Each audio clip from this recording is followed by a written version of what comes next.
It looks like Aja Wilson had some things to get off her chest after tonight's matchup. For this one, we're heading all the way to Las Vegas. Let's get it.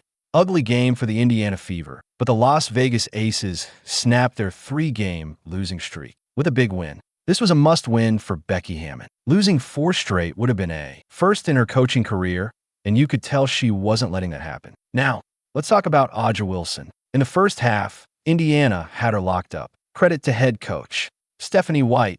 Her defensive game plan worked early. Aja was quiet in the first 2 quarters, but then the second half came, and Aja completely flipped the switch. She dropped 18 points in the second half alone and took over the game. Let's hear what she had to say after the win. Roll the clip.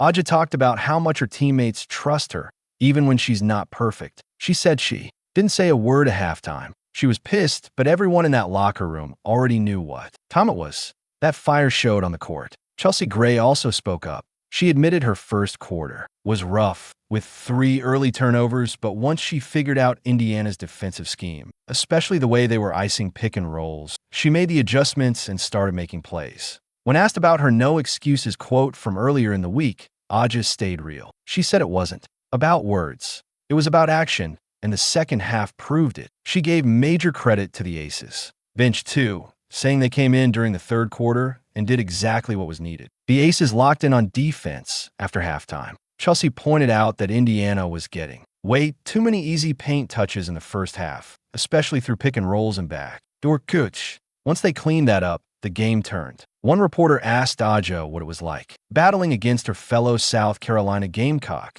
Alia Boston. Aja smiled, but kept it serious. She said the paint is her world, and it's on her to protect it. And tonight she did. Chelsea also commented on Kia Stokes' role. Kia didn't take many shots, but Chelsea emphasized how much she contributes in ways that don't show up in the box score. Defense, rebounding, presence. Aja added that Kia's impact in the locker room and on the boards is something they value deeply.